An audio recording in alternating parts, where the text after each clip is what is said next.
तो इस तरह से 77 बच्चे हैं, 77 बच्चों के पास में जो एक नियमावली के तहत, भर्ती प्रक्रिया के तहत जो उनके पास दस्तावेज उपलब्ध होना चाहिए था, वो तमाम दस्तावेज उपलब्ध नहीं होने के बावजूद भी उन बच्चों को भर्ती लिया गया है। लेकिन इस प्राचार्य का जो शिक्षा है वो हिंदी माध्यम है, लेकिन वो अंग्रेजी माध्यम का प्राचार्य बना। बहुत ही नियम कायदे को ताक कर में रख करके अपनी मनमानी तरीके से भर्ती लिया गया है।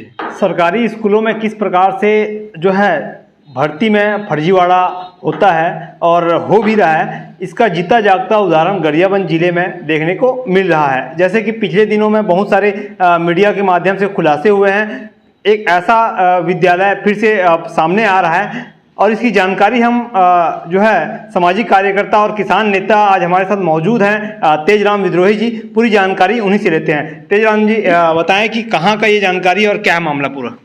सबसे पहले तो आप सभी साथियों को नमस्कार, धन्यवाद।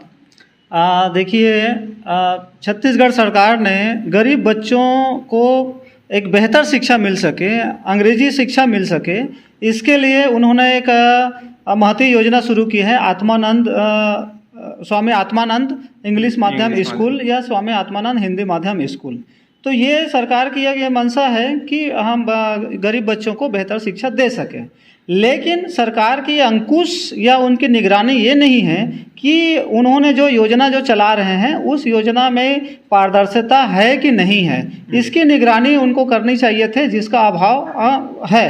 और उस अभाव का जो दुष्परिणाम है, गरीब बच्चे वो भुगत रहे हैं। मैं आपको ये बता देना चाह रहा हूँ कि फिंगेश्वर ब्लॉक है और फिंगेश्वर में ही स्वामी आत्मानंद अंग्रेजी माध्यम स्कूल का संचालन हो रहा है 2021-22 से। संचालनालय शिक्षा विभाग के द्वारा 2021-22 में भर्ती जो प्रक्रिया है उसका भी एक निर्देश जारी किया गया है।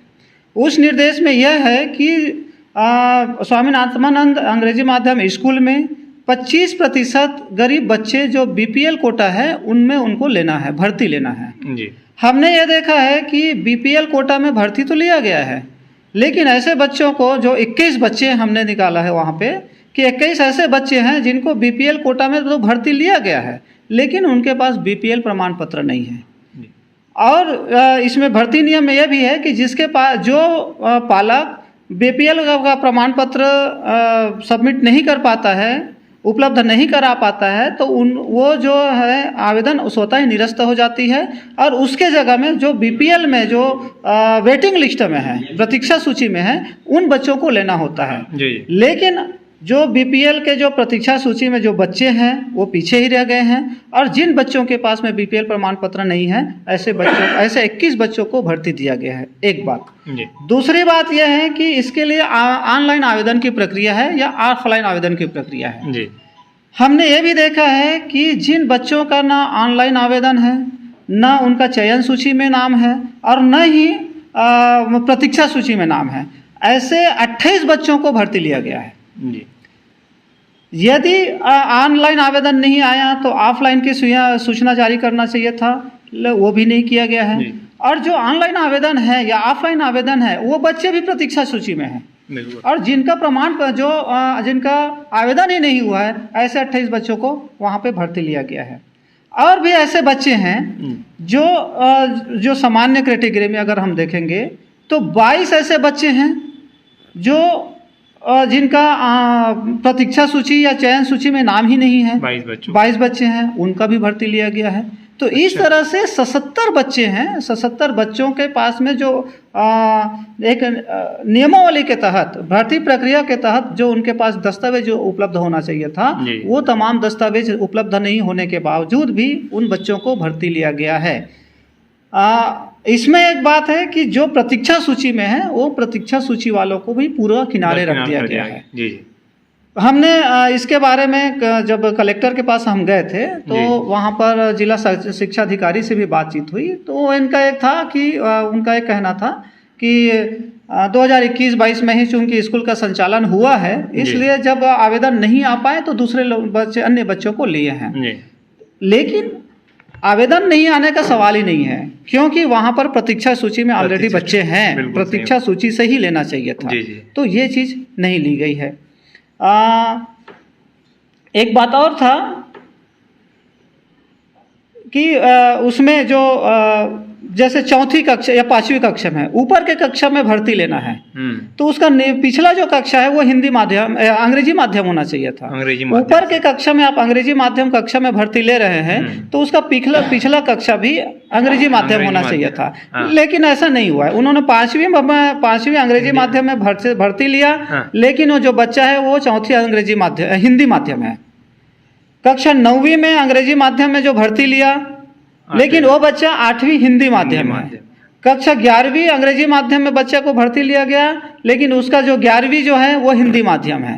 जबकि स्पष्ट है भर्ती नियम में कि जो पिछले कक्षा में जो अंग्रेजी माध्यम के बच्चे हैं वही बच्चा अगली कक्षा अंग्रेजी माध्यम में भर्ती लेंगे जी। तो इस तरह से वहाँ के जो प्रिंसिपल है स्वामी आत्मानंद अंग्रेजी माध्यम विद्यालय फिंगेश्वर के जो प्राचार्य हैं मुकेश निर्मलकर जी, उनके द्वारा बहुत ही नियम कायदे को ताक कर में रख करके अपनी मनमानी तरीके से भर्ती लिया गया है। दूसरी बात और है कि अंग्रेजी माध्यम स्कूलों में जो प्राचार्य जो होना चाहिए वो अंग्रेजी माध्यम का होना चाहिए जी। उसका अध्ययन अंग्रेजी माध्यम का होना चाहिए और उसका एमएड या बीएड की डिग्री उनके पास होना चाहिए अंग्रेजी माध्यम शिक्षा के साथ साथ। लेकिन इस प्राचार्य का जो शिक्षा है वो हिंदी माध्यम है, लेकिन वो अंग्रेजी माध्यम का प्राचार्य बना हुआ है। और कल जो मंगलवार को हम कलेक्ट्रेट गए थे तो वहाँ पर एक जानकारी मिली वो प्रतिनियुक्ति में है।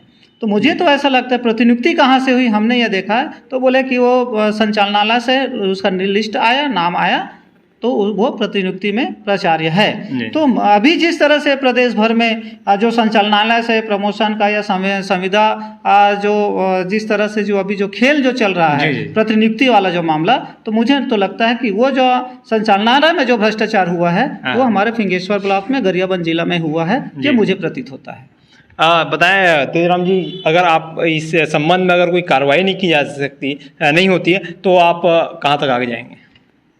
आप तो जानते हैं हम जनता की लड़ाई को, जनता के हक की जो लड़ाई है वो हम सड़कों पर लेके आते हैं, संघर्ष पर लेके आते हैं। ये हमारी प्राथमिक प्रक्रिया है कि जो गलत हुआ है, जहां भ्रष्टाचार हुई है, उस मामले से हम प्रशासन को, शासन को अवगत करा दें।